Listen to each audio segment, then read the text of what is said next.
Shout out to Sanchu.net and Raver's friends. We're about to have a sick interview. Check out some cool questions.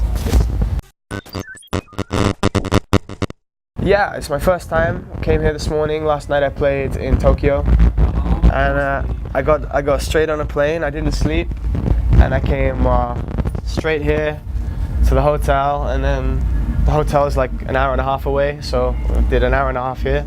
But I had to be here before that stage opened to do the sound check. So yeah, I'm a little bit tired, but I have a lot of energy. So, and you'll see that during the show. It's really cool. Like, you know, it's really kind of amazing. Like, you guys speak a hell of a lot more English than the Japanese people do, which is really like, I didn't expect that. Like, I thought, you know, Japan would be, it's the most beautiful country, but like it's yeah, you guys are super friendly. Everyone that I walked past into the streets was super nice to me. You know I don't compare any countries, but like it's a really beautiful place and an amazing city. And when we were driving on the way here, I was really kind of astounded to see how big like the cities and the skyscrapers go. Because I was looking out the window for like 20 minutes, and if you were in London, then you'd be like, okay, we gone past London, but here's this building. It's super amazing. Like there's a lot of architecture and so many tunnels also. Yeah, I was just coming here, I was like a tunnel. You know, in England we play a game. Every time we go through a tunnel, we hold our breath to the other side when we're driving, right? And see who can hold the breath to the end of the tunnel. But I think if I played that game here, I would probably die, so. Well, Ain't a Party Without Me is the first kind of time that I knew that you guys were kind of crazy about dance music, because that song with David Guetta had a twerking video done by a Korean dance team. Oh. And the video went online, and then now it has like 40 million views. And then there's also people from Korea that have done the same dance and posted it online as like a cover. So it's actually like somewhere I've always wanted to come, because I know that Ain't a Party Without Me here will just be massive because of YouTube, effectively. So it's somewhere that I've always wanted to play for that reason alone. Just because I want to do a party without me, let me see your hands, you know? Because I think that's gonna just go down like, that's why I'm playing it first song. Yeah, well, originally, no, it was more like rock vocals and stuff, and being the producer. And then I started producing tracks for different DJs across the world as a ghost producer, but I cannot say who, right? And basically, yeah, I started doing all of the ghost production, and then eventually one day I made the song, and then they asked me, will you sing on it as well? And I was like, I'm not a good singer, but I can try. And then basically, yeah, that's kind of when it started. And then the first song that I did was Ain't a Party, and it just went super massive.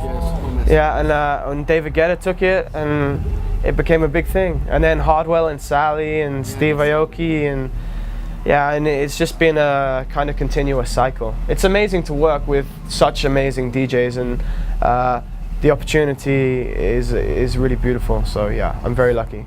Yeah, Hardwell's probably my favorite artist, because he took me massively like under his wing, and the fact that like I did live TV with Hardwell, and I did 2 shows in the Ziggo Dome, which is the biggest stadium in all of the Holland, 2 nights in a row. And like that was pretty cool. And at the time he was #1 DJ in the world. So yeah, the first song is like my intro. It's basically goes kind of creepy and then goes straight into Ain't a Party Without Me. But not the whole song, because I play the whole song later in the set. Only like the first beginning part. And then it's going to play my brand new single with Kill the Buzz, which comes out on Revealed on the 23rd of May. So in 2 weeks that will be out. And I've been playing that song, well, I made that song like 2 years ago, but it's finally coming out now, so I'm kind of happy about that, because I've been playing it all over the world. Every single time that I've been starting up, I've always played that song first.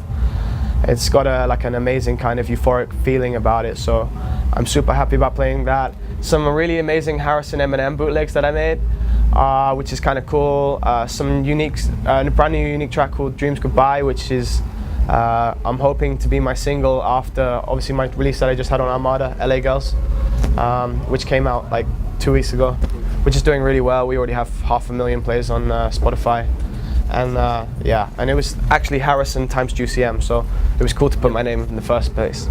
So yeah, it's really good. It's I'm super hyped. I just want to play. Like, you know when you see a crowd just go freaking crazy? Like, I can see that's them, and I want to be playing like now. Even, you know what's funny is that I didn't say anything or like at all. I just walked along the front, and there was like this group of guys. They were like, Harrison, and they were like waiting for me at the front, and it was literally, I'm not even on for 2 hours. So I was like, that was kind of pretty crazy. And then I was like taking photos, and the guys were like, no, it's okay. I was like, nah, it's fine, I'll take it. You gotta take photos with fans, man. It's the most important thing. They're the guys that come to see your shows. Well, I've done a lot. Like, to be honest, I never thought I would end up, I mean, as far as I did. So anything from now is a bonus. I'm gonna try and do some more solo Harrison stuff. But I guess, you know, the only 2 collaborations left to do for me would be Tiesto and Calvin Harris. And before I die, I will make that happen. I've come too far. I don't do my job for the money. I do it because I love what I do, and I do it for the music. There's a lot of DJs that I will say, I'm not gonna name them, but it's the complete opposite.